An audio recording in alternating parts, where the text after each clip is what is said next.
Hi guys, my name is Eddie from SA Film Chronicles, TV and film podcast. Thank you very much for joining me. And yeah, I mean, got to watch you guys in season 3 of Blood and Water. And wow, I've got to say, like, round of applause. You guys killed it, man. I mean, yeah, you guys honestly killed it. So yeah, I just want you guys in just 3 words. I mean, Khosi, we can start with you in just 3 words. Can you just give us a brief description of Blood and Water? Just 3 words. In 3 words. Yeah. Geez. Okay. Intense. Yeah. Thrilling. And heartbreaking. Yeah, I would say. I gotta agree on that one. Ooh. Yeah. It's really heartbreaking. Yep. Yeah. Okay. Cool. Yeah. Sonia, in season 3, how is the storyline tailored to keep the audience engaged? Look, obviously, this story is loosely based on a true story or true events, right? And also in real life, if you are in a situation where your child gets kidnapped, the chances are there is a syndicate. Chances are it is planned out. Chances are there's elements of human trafficking. So because of that, I think it was intensified a little bit, bringing the darker side of the actual syndicate, as in what happened, who's behind it, and why, and hence then enters Lisbeth. So I think this season it's intensified quite a little bit, as Khosi said. I mean, it's a little bit darker. There's a lot of tension. And my character walks in and, like, literally she scares me, because in real life, this is a woman next door. This is a woman that is highly respected, and it turns out, she's the one, So it kind of lets you know that who is your enemy. You never know who Jeffrey Dahmers of this world are. Yeah, and I mean, Khosi, how has your character grown in season 3 compared to the first 2 seasons? I would say that, well, she's grown immensely, because now they're dealing with, like, their lives. The stakes are a lot higher in season 3, and there are certain truths that are revealed about their families, about their parents, and I feel like, compared to the last few seasons, like, she was very in her own bubble. Like, season 1, completely in her own world. Season 2, that started to crack a lot. She was asking questions, trying to find her voice and herself. But this season, I feel like she's really just owning her voice. And as a teenager, having to decide to do things that are against your parents or, like, your family, that could possibly put your lives in danger, and choosing to do that because the truth is more important. So she's really grown a lot in that sense. She's more bold. Yeah. And that's something I actually did pick up about you, because I think in the first 2 seasons you were more withdrawn, but in this season, you stretch your boundaries, and you literally you go, like, I was actually thinking to myself that, was it maybe intentional that the writers kind of gave you similar traits to Puleng in terms of being more this season? Yes, in this season. Definitely. Yeah, this season, Fikile is the one who's like, Puleng, let's do this.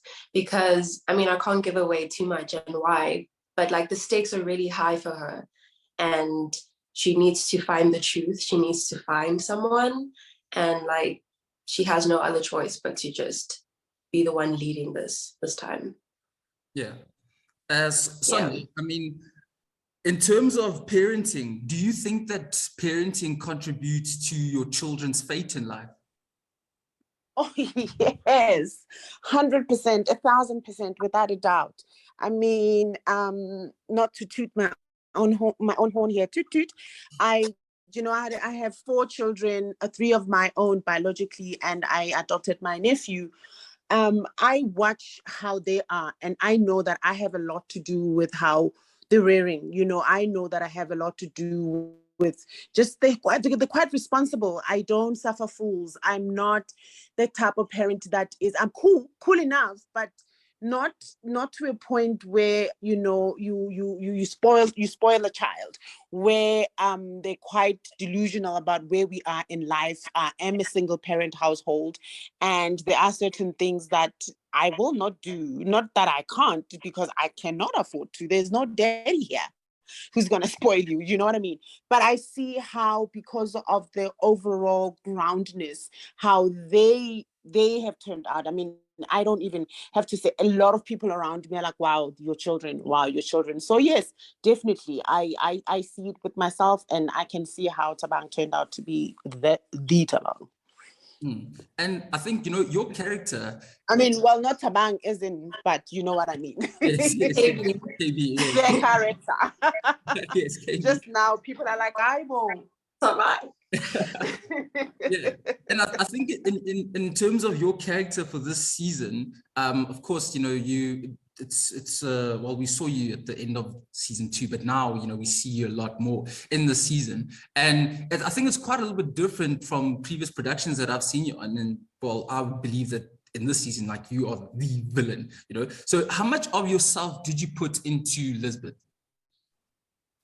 Look, as an actress, you kind of have to park yourself at the door and check yourself in at the door, and kind of enter into character every single time you. Well, for me, it's from the makeup stage, from the hair, from the wardrobe. You know what I mean? That transfer, or that process kind of transitions me from being Sonia to being the character. However, I will say that I found that the directors, the creators of Blood and Water are invested in the character. It's more about the character. It's more about getting that scene right, and more about getting that character right, more than anything else. So that also kind of helps you to remind you that, oh, okay, this is Lisbeth, and this is where she is going, and this is where she's coming from. Remember that, bear that in mind. So yeah, the creative has a lot to do with channeling that process. Yeah. Khosi, was it intentional that in season 1 and 2 your character had an artistic background, and then in season 3, I mean, we start to discover, and we found out that you actually originate from artistic genes, without giving away too many? Oh, yes. Oh, right. Yes. Right. You get it. I don't know if that was intentional. Yeah, I don't think it was intentional. I think it was a surprise to all of us. Yeah. Myself as well. Yeah. So that's a cool thing to find out in season 3. And yeah. I'm shocked. I was shocked. Fikile is shocked too. So and I wanted to ask you, do you have any real life experiences of that you are willing to share with us? Because with your character, you do a lot of digging and a lot of investigating and a lot of like soul searching and finding. So do you have any real life experiences that that you drew reference in order to play out those scenes this season? Sure. Real life experiences. I wouldn't say. I'm thinking now, like, do I? No, I think just for me, it was just tapping into what it would be like as a young person to have so many crazy things revealed to you that you also dig and find out about, and what that would be like for you, and moving forward, and how you navigate life, and those truths, like, do you choose to ignore them? Do you choose to dig deeper? Yeah, but as for personal experiences, no, I think I just know what it's like to hear things that you're not supposed to hear, and how that can impact you as a young person. That's a very good point. Sonia, I mean, there were moments in the series that left me anxious. And I was in season 3 rather. Yeah. It left me really anxious. And a lot of it had to do with your character. So I just want to know though, what were the, like, do you think that some people in society are blinded by their family's wrongdoings because they choose to turn a blind eye? Yeah, for sure, definitely. I know of instances. This is close to home, but I know of instances where even in my own life, you know, there's certain things that happen about them. I'm still very much like angry, and my mom is the opposite. My mom is like, no, let's move on, and it manifests even with family functions where I'm like, angi lapho mina, angi. And my mother's like, no, but let's go, you know, we've moved on. And I'm like, nah, I really don't want to give my energy to those people. So I know that it does happen. I am in the process of healing, I mean, one would think, but it does take a lot from me, especially when I observe and I'm like, things could have been much different if, you know, so and so didn't do whatever. So I have experienced it, and I think it does happen for sure. Yeah. And you know, you were an absent mother in the first two seasons, where I feel that KB needed Lisbeth, but of course Lisbeth wasn't there. And how do you think that has impacted KB's character in terms of the decisions that he makes? Yeah, I think obviously without, it doesn't need a scientist, it doesn't need a rocket scientist to figure out that he is kind of damaged by it. I mean, the fact that he checks out very quickly, you know, he's not trusting, and but obviously that is also controlled and has a lot to do with the fact that, but it can't be my parents. I can see how my mom could be involved in this, because you know what I mean? It's somebody that I don't know, but I think he struggles quite a bit with the fact that his dad, his father, is involved. Yeah. Yeah. Okay, Khosi, Did I say too much? No, you can continue. Like, please just feel free to, you know, to elaborate and express yourself. I really don't mind. I'm happy with you guys expressing yourselves. Yeah. Khosi, we're just gonna come to you. You know, on the basis that the story, the Blood and Water storyline is it's based from a true life event. And did you at some point get caught up in doing background research, especially for season 3, in order for you in order for you to know how to play the character and how, you know, in terms of how the story unfolds even further? No, actually, Blood and Water, I feel, was inspired by the true life event, but it's not really based off of it. It's inspired by, obviously, what happened with the sisters, finding out they were, you know, sisters. But really, I think even the writers, like the way they wrote it, they just created this entirely new world. And for my own character, and just, I guess, with my character's journey, it's just been like a creative process. So just like going back and forth with the writers, the directors, for their guidance.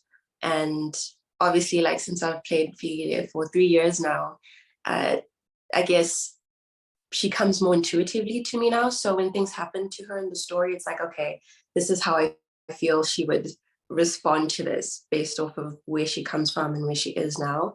And really just like roll with it. And, you know, if it works, it works. If not, then it's a discussion that we have on set with the directors of like where they feel that she's really coming from, you know? Yeah, but it's a creative process mainly. Yeah. And I mean, for the both of you, what I loved about this season is that how it touches on the many societal issues that we face in South Africa.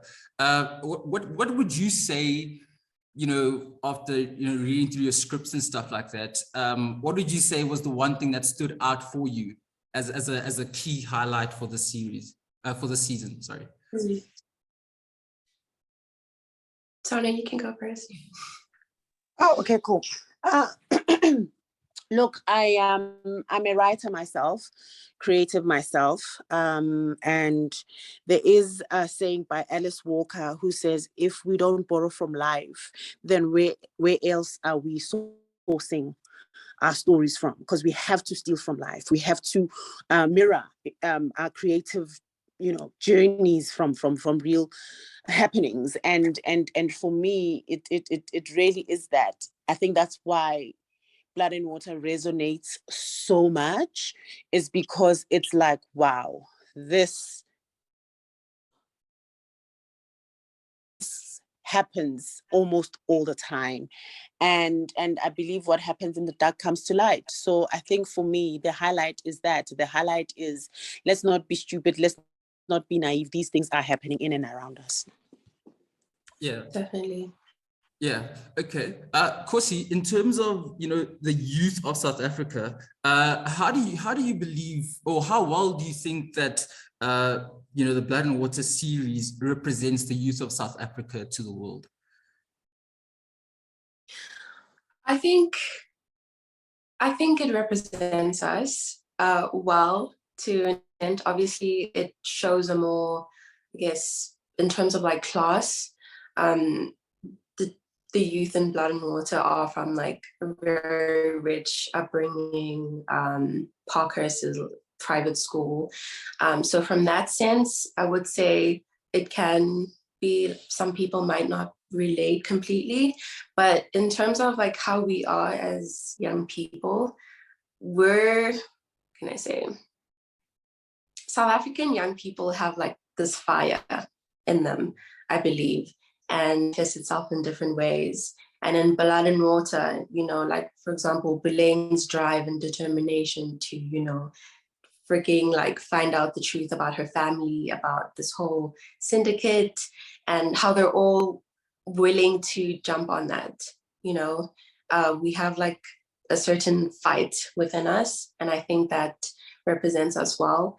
And I think Blood and Water just shows that young people in South Africa are also like young people probably anywhere else in the world, in terms of like our struggles as teenagers, the drama that we experience at school, the issues that we have with our parents. I think it also highlights that a lot, that, teenagers and their parents, like, things can get really tense. And I like that it highlights that and how to navigate that, and just the realness of that, that it's not always peaches.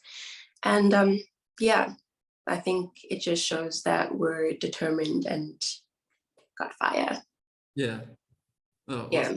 awesome. Sonia, a lot of people are looking forward to you. I think the most, word on the streets out there is that everybody's looking forward to seeing what your character is going to be bringing to the table. But I just want to know, like, what is it did you feel that you brought differently into the series, into season 3, compared to, previous production? Look, I think for me, I walked into an already established, well-oiled machine, and that can be intimidating. But I think I'm more fiercer as a character than I am as a general bystander. So for me, I tend to be fearless when I walk into situations like that, and for me it was like, come what may, you know what I mean. One thing I never ever want to do is cheat the character, because viewers are not stupid. Viewers can read right through a character, and they can tell if, you know what I mean, they're not delivering that character to 1,000%. And for me, I always just let all the resistance crumble and just, go deeper and dig who the character is. If the character is a type of person that will burn your house down right now, then so be it. Let's go, bring the match. Yeah.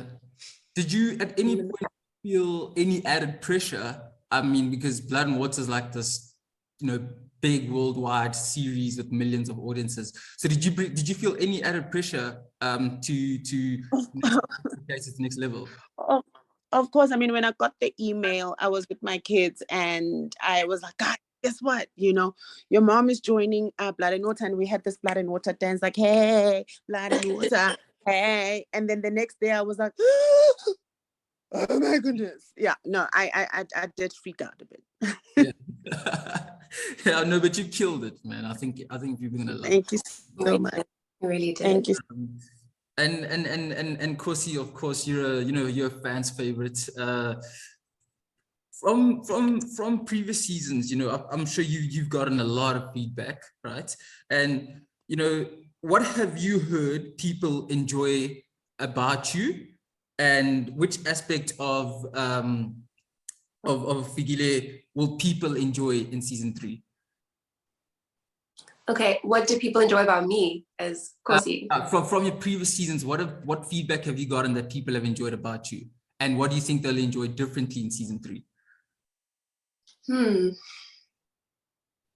I guess I'd say the thing that comes up a lot is, as much as in the past seasons, like Figs is, it girl, you'd expect her to have a certain attitude, about the way she approaches certain things, and like she does.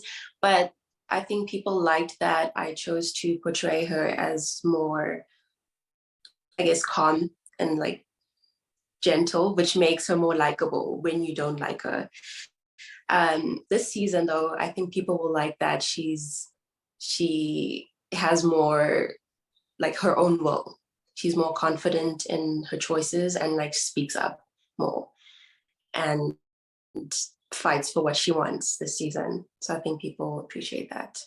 Yeah. Yeah, we'll wrap up in the next bit. Sonia, you're a veteran South African actress, and you are involved in a series which is dominated mostly by the South African youth, you could say, by people of the youth. So as a veteran actress, what message would you give to the young cast of Blood and Water? Veteran, I like that. No, because I have a very young spirit, and most of my friends slightly younger than I am, and when they want to tease me, they want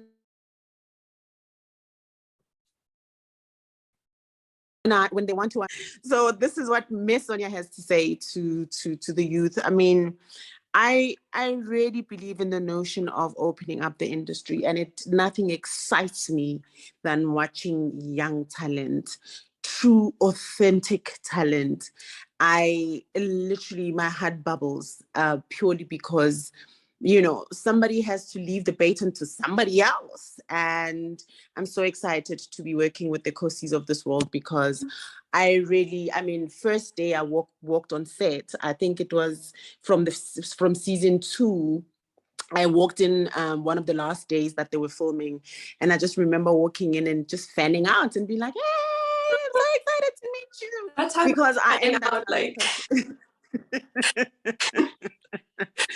Yeah, no, because I am the type of person that I don't get bitter by seeing new talent, and it happens in the industry, because I think you would attest to that.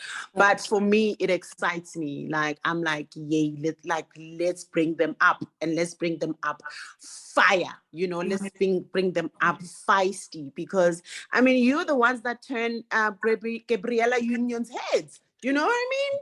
So I'm like, kudos on you, girls and boys. Well done. You did that. You turned Gabriella Union's head. And for me, that is huge, large, massive. Yeah. Yeah, Khosi, what was your reaction when you heard or when you saw the tweet from Gabriel Union, when she was like, when you found that she's a big fan of Blood and Water? Yeah.